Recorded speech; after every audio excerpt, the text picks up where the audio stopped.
Lors de l'audience familiale, la sœur de mon ex a dit, elle veut juste de l'argent, pas les enfants. Sa mère a approuvé, elle les utilise. Je suis restée silencieuse jusqu'à ce que mon fils de 8 ans prenne la parole et dise, maman m'a dit de ne jamais dire ça, mais vous devez l'entendre. Même le juge a pleuré. Avant de commencer l'histoire, n'oubliez pas de laisser un like et de vous abonner à la chaîne pour voir plus d'histoires comme celle-ci. J'ai cru que j'avais tout perdu lorsque la famille de mon ex-mari m'a traité de croqueuse de diamants devant le juge. Mais alors, mon fils de 8 ans s'est avancé à la barre des témoins, a regardé son père droit dans les yeux et a révélé un secret qui a fait pleurer même le juge. Ce qu'il a dit ensuite a changé nos vies pour toujours. Je m'appelle Poppy Hartwell et il y a 6 mois, je menais la bataille la plus importante de ma vie. Non pas pour l'argent, ni pour la vengeance, mais pour le droit d'élever mes propres enfants.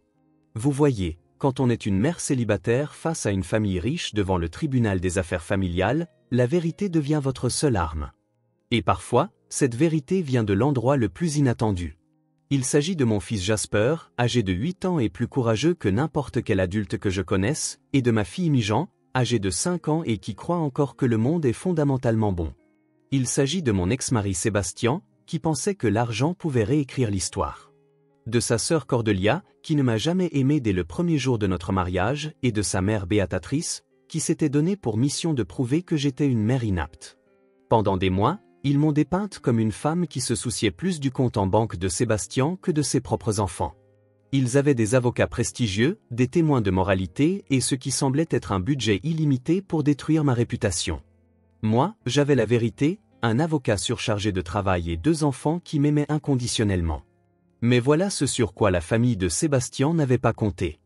Ils n'avaient pas compté sur un garçon de 8 ans qui avait tout observé, tout écouté, et qui avait finalement décidé qu'il ne pouvait plus se taire. Ce que Jasper a dit dans cette salle d'audience n'a pas seulement changé la vie du juge. Cela a changé tout ce que nous pensions savoir sur le courage, sur la famille et sur ce dont les enfants sont réellement capables lorsque les adultes autour d'eux échouent. Ce n'est pas seulement une histoire de bataille pour la garde des enfants. C'est l'histoire de ce qui se passe quand un enfant décide de protéger sa mère de la même manière qu'elle l'a toujours protégée. Et croyez-moi, vous n'êtes pas préparé à ce que mon petit garçon a eu le courage de dire. Car parfois, la voix la plus puissante dans la pièce appartient à quelqu'un qui atteint à peine la barre des témoins. Laissez-moi vous ramener là où tout a commencé. Il y a 2 ans, je vivais ce que je pensais être une vie parfaite. Sébastien et moi étions mariés depuis 8 ans, et je croyais sincèrement que nous étions heureux. Nous avions notre belle maison dans le Surrey, 2 enfants merveilleux, et je travaillais comme infirmière pédiatrique à l'hôpital local. J'aimais mon travail parce qu'aider les enfants malades donnait un sens à ma vie. Mais Sébastien n'a jamais vraiment compris cette passion. Les fissures ont commencé à apparaître lorsque l'entreprise de promotion immobilière de Sébastien a vraiment décollé. Soudain, il gagnait plus d'argent que nous n'en avions jamais rêvé.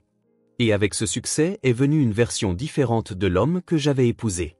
Il a commencé à rester tard au bureau plus souvent, à faire des voyages d'affaires le week-end, et quand il était à la maison, il semblait distant. J'ai essayé de lui en parler, mais il m'écartait d'un revers de main, disant que je ne comprendrais pas la pression qu'il subissait. « Toi, tu t'amuses avec des enfants toute la journée », disait-il quand je rentrais épuisé après un service de 12 heures. Moi, je construis notre avenir. Ça me piquait au vif à chaque fois, parce que ce que je faisais n'était pas un jeu. J'aidais des familles à traverser leurs pires moments, je tenais la main de parents dont les enfants se battaient pour leur vie. Mais Sébastien considérait mon travail comme moins important que le sien. Et finalement, j'ai commencé à le croire. Les enfants ont senti la tension avant moi. Jasper, qui avait toujours été mon petit garçon sensible et observateur, a commencé à demander pourquoi papa semblait en colère tout le temps. Imijan, ma pétillante fillette de 5 ans, a commencé à s'accrocher davantage à moi, comme si elle sentait les fondations de notre famille vaciller sous ses pieds. J'ai essayé de les protéger de nos problèmes, en affichant un visage courageux et en maintenant nos rituels du coucher, nos dîners en famille et nos sorties du week-end. Mais les enfants voient tout, même quand nous pensons les protéger. La fin est arrivée un mardi matin de mars. Je me préparais pour le travail quand Sébastien est entré dans notre chambre avec le genre d'expression qui vous glace le sang. « Je ne peux plus faire ça, Poppy », a-t-il dit, sans même me regarder dans les yeux. « Je ne suis pas heureux. Je ne suis pas heureux depuis longtemps. » Au début, j'ai pensé qu'il parlait de son travail ou d'une crise de la quarantaine. J'ai suggéré une thérapie, peut-être des vacances, n'importe quoi pour réparer ce qui était cassé. Mais ensuite, il m'a parlé de Charlotte, son assistante personnelle de 26 ans. Ils avaient une liaison depuis 8 mois.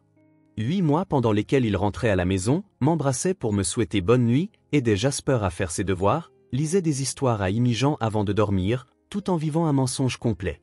Je déménage ce week-end, a-t-il dit, aussi nonchalamment que s'il parlait de la météo. Charlotte et moi avons trouvé un appartement à Londres. Nous réglerons les détails de la garde plus tard. Je me souviens être resté là, dans ma tenue d'infirmière, essayant de comprendre ce qu'il venait de dire. Plus tard. Il parlait de nos enfants comme s'ils étaient des plans de week-end qui pouvaient être réorganisés. Quand je lui ai demandé comment nous allions l'annoncer à Jasper et Imi-Jean, il a haussé les épaules et a dit « Tu es meilleur pour ces trucs émotionnels ». La conversation que j'ai eue avec mes enfants ce soir-là a été la chose la plus difficile que j'ai jamais faite. Jasper a écouté avec l'expression sérieuse qu'il prend quand il essaie de comprendre quelque chose de compliqué. Quand j'ai fini d'expliquer que papa allait vivre ailleurs pendant un certain temps, il a demandé « On a fait quelque chose de mal, maman ?» Mon cœur s'est brisé en 1000 morceaux. La réaction d'Imi-Jean a été encore pire. Elle a simplement dit « D'accord, maman ». Et elle est retournée à son coloriage comme si de rien n'était. Mais cette nuit-là, je l'ai trouvée en train de pleurer dans son lit, serrant contre elle l'ours en peluche que Sébastien lui avait offert pour son anniversaire. Les mois qui ont suivi ont été un flot confus de réunions juridiques, de paperasse et de tentatives pour maintenir un semblant de normalité pour les enfants. J'ai pris des gardes supplémentaires à l'hôpital pour payer mon avocat, ce qui signifiait moins de temps avec Jasper et Imi-Jean au moment même où ils avaient le plus besoin de moi. Sébastien, pendant ce temps, semblait profiter de sa nouvelle vie. Il a emménagé dans une immense maison à Chelsea avec Charlotte, avec piscine et un jardin plus grand que toute notre propriété précédente. Un week-end sur 2, il venait chercher les enfants pour son temps de visite, et il revenait en parlant des choses incroyables qu'ils avaient faites dans la grande maison de papa. J'essayais d'être heureuse pour eux, mais c'était une torture. J'étais là, luttant pour joindre les deux bouts, m'épuisant au travail, tandis que Sébastien jouait le rôle du parent amusant qui les emmenait dans des restaurants chers et leur achetait tout ce qu'ils voulaient. Ce que je ne savais pas, c'est que la famille de Sébastien avait déjà décidé que j'étais la méchante dans cette histoire. Pour eux, j'étais l'épouse qui n'avait pas su rendre leur golden boy heureux. La femme qui essayait maintenant de lui prendre tout ce qu'il valait. Ils n'avaient aucune idée que je n'avais jamais rien demandé de plus que de quoi prendre soin de nos enfants. Mais la vérité ne comptait pas pour eux. Le décor était planté pour une bataille que je n'avais jamais voulu mener, mais que je devais absolument gagner. L'audience au tribunal des affaires familiales était prévue pour un jeudi matin pluvieux d'octobre, et j'avais à peine dormi la nuit précédente. Je me préparais pour ce jour depuis des mois, mais rien n'aurait pu me préparer à ce que la famille de Sébastien avait prévu. Quand je suis entré dans cette salle d'audience avec mon avocat, Maître Davis, j'ai eu l'impression d'entrer dans une salle d'exécution. Sébastien était assis à la table d'en face avec son avocat de renom, Maître Thornfield, un homme qui avait l'air de facturer plus cher de l'heure que ce que je gagnais en une semaine. Mais ce n'était pas Sébastien qui m'inquiétait le plus. C'étaient les 3 femmes assises dans la galerie derrière lui. Cordelia, sa sœur, vêtue d'un tailleur de marque qui coûtait probablement plus cher que mon loyer mensuel. Béatrice, sa mère, avec ses cheveux argentés parfaitement coiffés et ce genre de regard froid qui pouvait geler l'eau. Et Charlotte, la petite amie de Sébastien, qui avait l'audace de se présenter à une audience de garde concernant des enfants qui n'étaient même pas les siens. La procédure a commencé normalement. Mon avocat a présenté notre cas, expliquant que je demandais la garde principale tout en permettant à Sébastien un droit de visite raisonnable. Nous avons souligné mes antécédents professionnels stables, mon casier vierge et le fort attachement des enfants à moi en tant que leur principale figure parentale.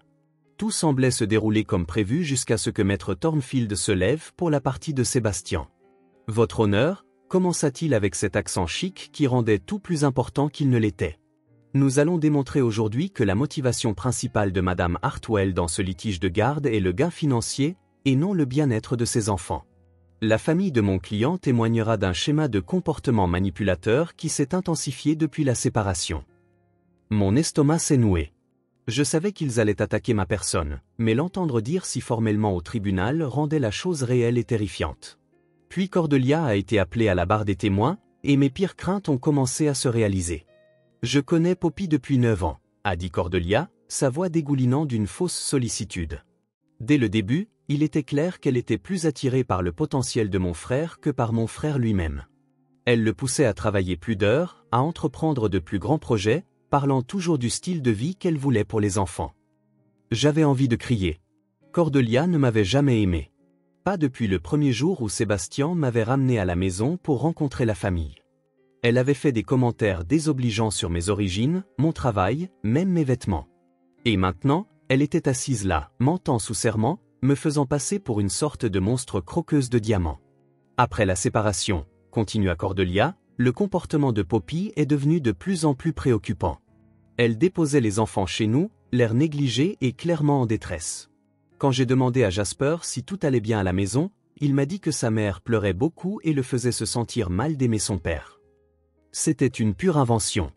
Oui, j'avais pleuré après le divorce, mais jamais devant les enfants, et je ne les avais certainement jamais fait se sentir coupables d'aimer Sébastien. J'ai regardé mon avocat, Maître Davis, qui griffonnait furieusement des notes, mais je pouvais voir l'inquiétude dans ses yeux. Puis Béatrice a pris la barre, et a réussi d'une manière ou d'une autre à être encore pire que sa fille. Votre honneur, je suis préoccupé par ces précieux enfants depuis des mois. Quand ils nous rendent visite, ils ont faim, leurs vêtements sont trop petits, et ils semblent anxieux tout le temps. Jasper m'a dit que sa mère travaille tellement qu'il doit préparer le dîner pour lui et sa petite sœur. Les mensonges étaient si scandaleux que j'en avais le vertige. Oui, il y avait eu des soirs où j'avais travaillé tard et où les enfants avaient mangé des céréales pour le dîner, mais c'était arrivé peut-être 3 fois en 6 mois et leurs vêtements n'étaient pas trop petits. Je leur avais acheté de nouveaux uniformes au début de l'année scolaire, comme tous les autres parents. De plus, continua Béatrice, sa voix prenant une qualité théâtrale, Poppy empoisonne ses enfants contre leur père. Elle leur dit que Sébastien ne les aime plus, qu'il a choisi Charlotte plutôt qu'eux. Elle utilise ses bébés comme des armes dans sa campagne vengeresse contre mon fils. J'avais l'impression que j'allais être malade. Chaque mot qui sortait de sa bouche était un mensonge, mais elle le disait avec une telle conviction que j'ai commencé à craindre que le juge ne la croie.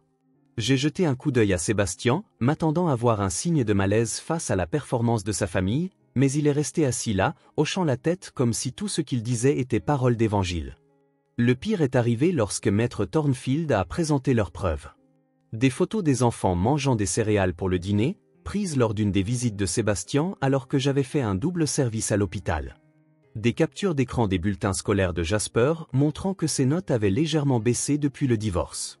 Une lettre de l'enseignante d'Imijan mentionnant qu'elle avait eu quelques problèmes de comportement en classe. Tout avait une explication, mais Maître Thornfield l'a présenté comme si j'étais une mère indigne qui négligeait ses enfants tout en courant après une pension alimentaire. J'ai regardé le juge prendre des notes et j'ai senti mon monde s'effondrer autour de moi. Ces gens allaient m'enlever mes enfants avec des mensonges et des preuves déformées, et je ne pouvais rien faire pour les arrêter. Après que Béatrice soit descendue de la barre des témoins, j'ai eu l'impression de me noyer. La salle d'audience semblait plus petite, l'air plus épais, et chaque mensonge qu'ils avaient raconté flottait dans l'espace entre moi et le juge comme un brouillard que je ne pouvais pas dissiper. Maître Davis s'est penché et a murmuré, « Nous devons contrer cela agressivement, Poppy. Avez-vous des témoins qui peuvent attester de votre caractère en tant que mère ?» Je m'étais préparé à cela. Ma superviseure de l'hôpital devait témoigner de mon dévouement et de ma fiabilité. Ma voisine, Madame Patterson, avait accepté de parler de la façon dont elle m'avait vue avec les enfants d'innombrables fois, toujours patiente et aimante. Mais assise là, écoutant la famille de Sébastien détruire systématiquement ma réputation avec une précision aussi calculée, j'ai réalisé que les témoins de moralité n'allaient pas suffire. Ils avaient de l'argent, ils avaient des avocats, et ils avaient un récit qui me dépeignait comme une femme manipulatrice qui faisait passer l'argent avant ses enfants. C'est alors que j'ai remarqué Jasper. Il était assis tranquillement au fond de la salle d'audience avec ma mère, qui avait pris un jour de congé pour s'occuper des enfants pendant l'audience. Imijan coloriait dans un livre, inconsciente de ce qui se passait autour d'elle. Mais Jasper était différent. Il était assis droit comme un i, les mains serrées sur ses genoux, fixant son père avec une expression que je n'avais jamais vue auparavant. Ce n'était pas exactement de la colère, mais quelque chose de plus profond, de la déception peut-être, ou de la détermination. Pendant la brève suspension d'audience, je me suis approché pour prendre de leurs nouvelles. « Comment vas-tu, mon cœur » ai-je demandé à Jasper, m'agenouillant à sa hauteur. « Maman » dit-il, sa voix inhabituellement sérieuse pour un enfant de 8 ans. « Ils disent des choses sur toi qui ne sont pas vraies. » Mon cœur s'est un peu brisé. Je sais, chérie, mais c'est ce que font parfois les avocats. Ils disent des choses pour essayer de gagner, même si ces choses ne sont pas complètement exactes. Mais ils mentent, insista Jasper, sa voix se renforçant. Tante Cordelia a dit que tu me faisais me sentir mal d'aimer papa, mais tu n'as jamais dit ça. Tu me dis toujours que c'est bien d'aimer papa. Et grand-mère Béatatrice a dit que tu ne nous nourrissais pas correctement, mais tu nous prépares de vrais dîners, sauf quand tu dois travailler tard, et alors tu dis toujours pardon. J'ai regardé dans les yeux de mon fils et j'y ai vu quelque chose qui me terrifiait et m'émerveillait à la fois. Il comprenait ce qui se passait. Il comprenait que sa mère était attaquée et il voulait faire quelque chose. « Maman », dit-il en me prenant la main. « Je dois leur dire la vérité. Je dois dire au juge ce qui se passe vraiment. » Mon premier instinct a été de le protéger. « Oh non, mon cœur. Tu n'as pas besoin de t'inquiéter de tout ça. Ce sont des affaires d'adultes et ce n'est pas ton travail de réparer ça. » « Mais ils mentent sur toi, répéta-t-il, sa voix se brisant légèrement. « Et si je ne dis pas la vérité, ils pourraient nous emmener, Imi-Jean et moi, loin de toi. Je ne peux pas laisser ça arriver. » J'ai senti mon monde basculer sur son axe. Voilà mon fils de 8 ans qui proposait d'entrer dans une salle d'audience pleine d'adultes et de défendre sa mère contre des avocats entraînés et des parents manipulateurs. La partie protectrice de moi voulait le protéger complètement de cette situation horrible. Mais une autre partie de moi reconnaissait quelque chose de profond dans sa détermination. Lorsque le tribunal a repris ses travaux, Maître Davis se préparait à appeler notre premier témoin de moralité quand j'ai pris une décision qui allait tout changer. J'ai tiré sur sa manche et j'ai murmuré « Je veux faire témoigner Jasper ». Maître Davis m'a regardé comme si j'avais perdu la tête. « Poppy, il a 8 ans. Le mettre au milieu de tout ça pourrait le traumatiser. » « Il est déjà au milieu de tout ça. » Ai-je chuchoté en retour. Et c'est la seule personne dans cette pièce qui connaisse toute la vérité sur ce qu'a été notre vie. Maître Davis a jeté un coup d'œil à Jasper, qui nous regardait attentivement. Êtes-vous absolument certaine de cela? Une fois que nous aurons fait ça, il n'y aura pas de retour en arrière.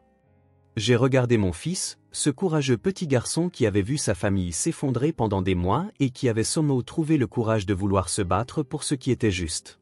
Jasper, ai-je appelé doucement, et il s'est approché de nous. « Veux-tu vraiment parler au juge ?» lui ai-je demandé. « Tu n'es pas obligé de faire ça, mon cœur. Tu n'as pas à dire quoi que ce soit qui te mette mal à l'aise. » Jasper m'a regardé avec ses yeux sérieux qui semblaient trop vieux pour son visage. « Maman, ils disent que tu ne nous aimes pas correctement, mais tu nous aimes plus que tout au monde. Tout le monde devrait le savoir. » Maître Davis a soupiré et a regardé le juge. « Votre honneur, nous aimerions appeler Jasper Hartwell à la barre. » La salle d'audience est devenue complètement silencieuse. L'avocat de Sébastien s'est immédiatement opposé, arguant qu'il était inapproprié d'impliquer un enfant aussi jeune. Mais Jasper se levait déjà, lissant son uniforme scolaire et marchant vers l'avant de la salle d'audience avec plus de sang-froid que la plupart des adultes n'auraient pu en montrer. En regardant mon petit garçon se préparer à défendre sa mère, j'ai réalisé que parfois, les personnes que nous essayons le plus de protéger finissent par être celles qui nous protègent. Au moment où Jasper s'est avancé vers la barre des témoins, toute l'atmosphère de la salle d'audience a changé. Ce garçon de 8 ans, à peine assez grand pour voir par-dessus la barrière en bois, commandait plus d'attention que n'importe lequel des avocats coûteux ou des membres de la famille dramatique qui avaient parlé avant lui. Le juge, aime le juge peut-on, s'est penché en avant avec une expression douce et a parlé de la voix la plus douce que je lui avais entendue de toute la journée. « Bonjour Jasper. Je suis le juge peut-on. Tu n'as pas besoin d'être nerveux. D'accord? Je veux juste te poser quelques questions sur ta maman et ton papa. C'est d'accord? » Jasper a hoché la tête, les mains sagement jointes sur ses genoux. « Oui, monsieur. Peux-tu me dire comment c'est de vivre avec ta maman? » Pendant un moment, Jasper est resté silencieux, et je pouvais le voir organiser ses pensées, comme il le faisait lorsqu'il travaillait sur un problème de mathématiques difficile à l'école. Quand il a finalement parlé, sa voix était claire et assurée. « Vivre avec maman, c'est bien. Elle travaille très dur à l'hôpital, pour aider les enfants malades. Et parfois, elle rentre fatiguée, mais elle demande toujours comment s'est passée ma journée et m'aide avec mes devoirs. Quand Imi-Jean fait de mauvais rêves, maman reste avec elle jusqu'à ce qu'elle s'endorme, même s'il est très tard. Et quand je suis inquiet pour quelque chose, elle m'écoute et m'explique les choses pour que je comprenne mieux. » J'ai senti ma gorge se serrer d'émotion, mais je me suis forcé à rester silencieuse. C'était le moment de Jasper. « Et vivre avec ton papa ?» demanda doucement le juge. L'expression de Jasper devint plus compliquée. « J'aime beaucoup mon papa, mais les choses sont différentes maintenant. Chez papa, il y a beaucoup de règles que je n'avais pas avant. C'est surtout Charlotte qui fait les règles. Elle dit que je dois l'appeler Tati Charlotte et que je ne peux pas parler de maman quand je suis là parce que ça rend papa triste.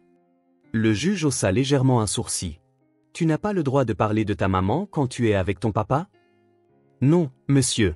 Charlotte dit que ce n'est pas juste pour papa parce qu'il essaie de passer à autre chose dans sa vie. Mais parfois, maman me manque quand je suis là, surtout quand Imogen pleure pour elle au moment du coucher. Le visage de Sébastien était devenu pâle, et je pouvais le voir s'agiter inconfortablement sur son siège. Maître Thornfield griffonnait frénétiquement des notes, préparant probablement des objections. Jasper, continua le juge, certaines personnes ont dit que ta maman ne s'occupait pas bien de toi et de ta sœur. Qu'en penses-tu? Ce fut le moment qui changea tout.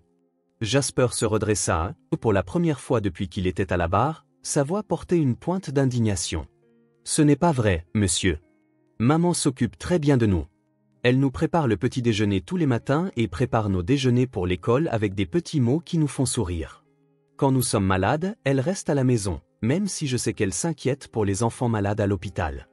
Elle m'a appris à faire mes lacets et à être gentil avec les gens qui sont différents de nous. Jasper fit une pause, jetant un coup d'œil à son père, puis de nouveau au juge. Les gens qui ont dit ces choses ne savent pas comment est notre vraie vie. Ils ne nous voient que parfois, et ils ne comprennent pas que si maman travaille dur, cela ne veut pas dire qu'elle ne nous aime pas. Cela veut dire qu'elle nous aime tellement qu'elle ferait n'importe quoi pour prendre soin de nous. Mais ensuite vint la révélation que personne n'avait vu venir. Monsieur, dit Jasper, sa voix devenant plus petite mais, d'une certaine manière, plus puissante. Je dois vous dire quelque chose que j'avais promis de ne pas dire. Mais maman dit toujours que dire la vérité est plus important que de garder des promesses qui blessent les gens. La salle d'audience était si silencieuse qu'on pouvait entendre la pluie crépiter contre les fenêtres. Même Cordelia avait cessé de chuchoter à Béatrice. Papa m'a dit que si je disais que maman était méchante avec moi, je pourrais vivre dans sa grande maison avec la piscine tout le temps. Il a dit que maman voulait juste son argent et ne nous aimait pas vraiment, Imogen et moi, comme lui. Mais ce n'est pas vrai. Et j'ai dit à papa que ce n'était pas vrai. L'avocat de Sébastien commença à se lever, mais le juge leva la main pour imposer le silence. La voix de Jasper se renforça tandis qu'il continuait. Et Charlotte m'a dit autre chose. Elle a dit que quand j'aurai 18 ans, je pourrai choisir de ne plus jamais voir maman si je le veux. Elle a dit que papa m'achèterait une voiture quand je serais assez grand pour conduire si je vous disais aujourd'hui que je voulais vivre avec eux pour toujours. Le hoquet de surprise qui parcourut la salle d'audience fut audible. J'ai vu Béatrice couvrir sa bouche de sa main, et Cordelia avait l'air absolument horrifiée. Sébastien était passé de pâle à complètement blanc. Mais je ne veux pas de voiture ni de piscine si cela signifie mentir sur ma maman, dit Jasper, sa voix se brisant légèrement sous l'émotion. Ma maman m'a appris que l'amour, ce n'est pas acheter des choses ou avoir la plus grande maison. L'amour, c'est être là quand quelqu'un a besoin de vous, et maman est toujours là quand j'ai besoin d'elle. Le juge avait les larmes aux yeux lorsque Jasper prononça sa déclaration finale.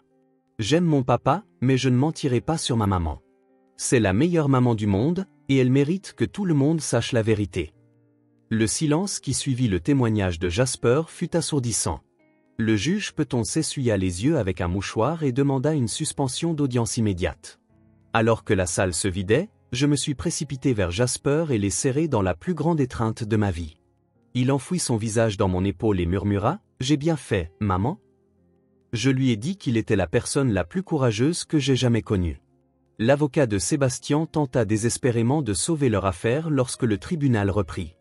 Maître Thornfield argua que Jasper avait été briefé, qu'un enfant de 8 ans ne pouvait pas comprendre les complexités des relations adultes.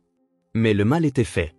Les détails spécifiques que Jasper avait partagés, l'émotion sincère dans sa voix, et la manière dont son témoignage contredisait directement les affirmations de la famille de son père rendaient impossible de le rejeter comme étant répété. La décision du juge Peton fut rapide et décisive. Il m'accorda la garde principale des 2 enfants, Sébastien bénéficiant d'un droit de visite supervisé un week-end sur 2 jusqu'à ce qu'il ait suivi un programme de coparentalité imposé par le tribunal. Le juge nota spécifiquement que toute tentative de manipuler les enfants ou de les monter contre l'un ou l'autre parent entraînerait de nouvelles restrictions d'accès. Ce tribunal, dit le juge Peton en regardant directement Sébastien, ne tolérera pas les tentatives de soudoyer ou de contraindre des enfants à faire de fausses déclarations contre leur mère. Le courage dont a fait preuve ce jeune garçon en disant la vérité malgré les pressions pour faire autrement témoigne des valeurs que sa mère lui a inculquées.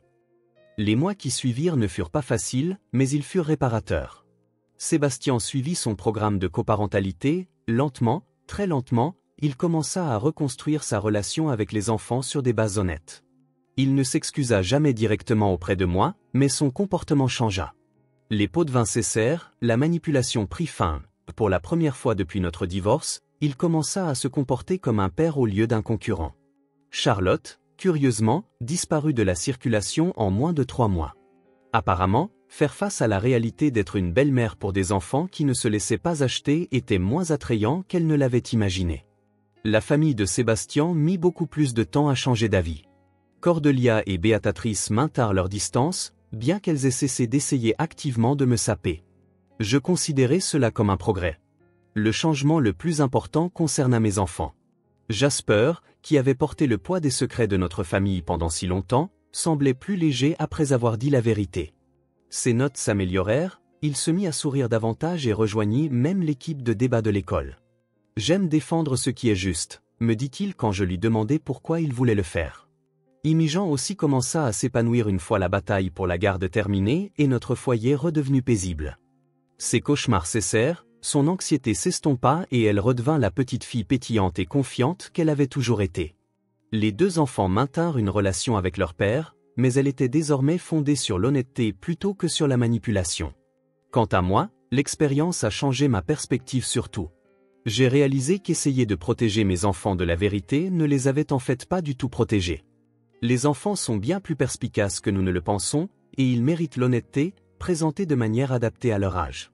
J'ai aussi appris que parfois, les personnes dont on s'y attend le moins peuvent faire preuve du plus grand courage. J'ai depuis quitté mon poste à l'hôpital pour travailler comme défenseur des familles, aidant d'autres parents à naviguer dans les litiges de garde et les procédures judiciaires familiales. Chaque jour, je rencontre des mères et des pères terrifiés à l'idée de perdre leurs enfants à cause de mensonges et de manipulations. Je leur raconte l'histoire de Jasper et je leur rappelle que la vérité a un pouvoir que l'argent ne peut acheter. L'expérience m'a appris que le courage n'est pas l'absence de peur. Le courage, c'est avoir 8 ans, se tenir dans une pièce pleine d'adultes qui mentent sur votre mère, et décider de dire la vérité quand même. Le courage, c'est choisir ce qui est juste plutôt que ce qui est facile, même quand on a peur. Aujourd'hui, 2 ans plus tard, Jasper a 10 ans et Imijan en a 7. Nous vivons dans une maison plus petite que pendant mon mariage, mais elle est remplie de rire, d'honnêteté et d'amour. Sébastien voit les enfants régulièrement maintenant, et bien que notre relation ne sera jamais amicale, elle est civile et axée sur ce qui est le mieux pour Jasper et Imijan. Parfois, les gens me demandent si je regrette d'avoir mis Jasper à la barre des témoins. La réponse est non. Pas une seule seconde. Ce jour-là, mon fils n'a pas seulement sauvé notre famille. Il m'a appris que la vérité, dite avec amour et courage, est la force la plus puissante au monde. La leçon la plus importante que j'ai apprise est la suivante: ne jamais sous-estimer la sagesse d'un enfant qui vous aime. Parfois, la plus petite voix dans la pièce a la plus grande vérité à dire. Si cette histoire a touché votre cœur, merci de la partager avec d'autres qui pourraient avoir besoin de l'entendre. Laissez un commentaire ci-dessous et racontez-moi une fois où quelqu'un vous a montré un courage inattendu. Et n'oubliez pas de vous abonner à la chaîne pour plus d'histoires réelles sur la résilience, la famille et le pouvoir de la vérité. Votre soutien compte énormément pour moi et m'aide à continuer à partager ces histoires importantes. Merci de m'avoir écouté et souvenez-vous que parfois, la plus grande force vient des plus petites personnes dans nos vies.